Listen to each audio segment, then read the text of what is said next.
This is where fashion makes its dramatic entrance. Famous brands, famous designers, clothes sold around the world, and they're all made in Bangladeshi factories. The glitz is to impress the buyers for the fashion lines and lure them into producing even more of their clothes in Bangladesh.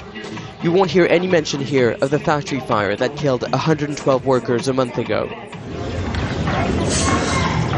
That fire destroyed Kabir Hussein's world. His wife Lucky Begum died in the blaze, trapped on the 3rd floor. He now has to raise their 2 sons alone. Hussein is one of several husbands still waiting for the authorities to hand over their wives' bodies. But authorities buried all of the dead before they were identified.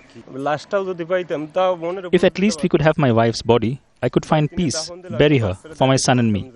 But we got nothing. For the government, the factory and the brands, we don't exist.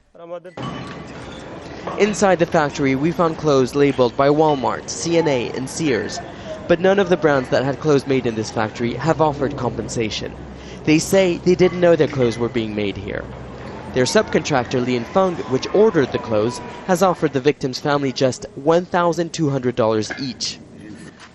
But without his wife's body, Hussein is among 53 people who have not received any help or money for their loss.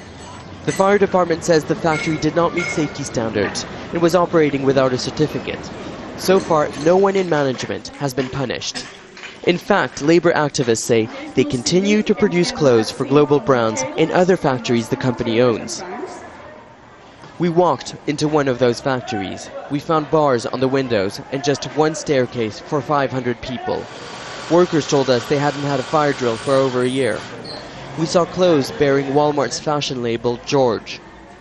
In this global economic crisis where Western consumers have less money to spend on fashion, brands come here to find the cheapest price to make their clothes. And this sometimes comes at a human cost. Nicolas Haque, Al Jazeera, Dhaka.